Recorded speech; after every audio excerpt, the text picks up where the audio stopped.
Good morning, everyone. Happy Tuesday. Carly Edwards for Heaps and Doyle Growth Services. It is another rainy day in Kelowna, BC. The only saving grace for me is how green everything is looking. So I will accept the rain in hopes and with the knowledge that the sun will shine again. Today on Carly's Corner, I'm going to touch on a topic that I was asked about the other day, which was switching employees from hourly to salary.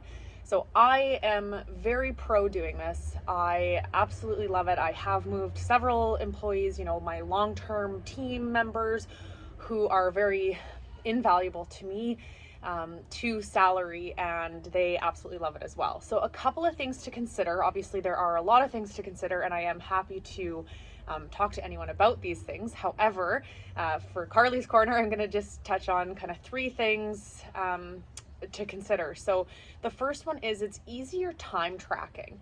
So if you have, employees who end up working quite a bit of overtime, or, maybe you have somebody in more of a managerial role who they are doing stuff at home, it is hard to track that time.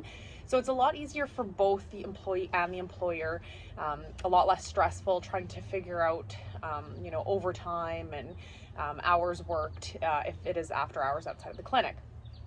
The second thing to consider is the consistency for the employee. So in this day and age, everything's increasing in cost. So it is stressful for everyone, getting your paycheck and hoping that you have enough hours.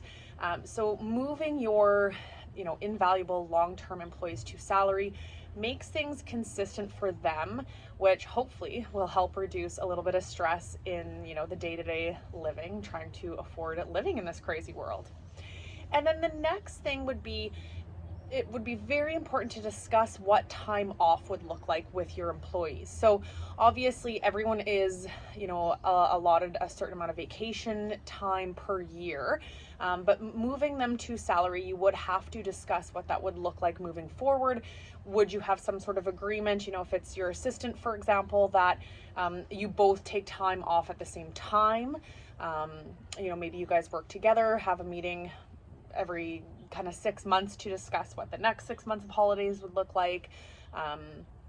Or perhaps the office just shuts down for, a couple of weeks a year, and then that's when everyone takes holidays. But again, very important to have an open and honest discussion about that and get all of those little things just out of the way at the very beginning. And then also incredibly important to have an employee contract for this. If you don't have employee contracts in general, highly recommend get in touch with a lawyer. If you need a lawyer, get in touch with us and we will get one for you, to get those employee contracts written up. And then if you are switching to salary, to get those updated as well.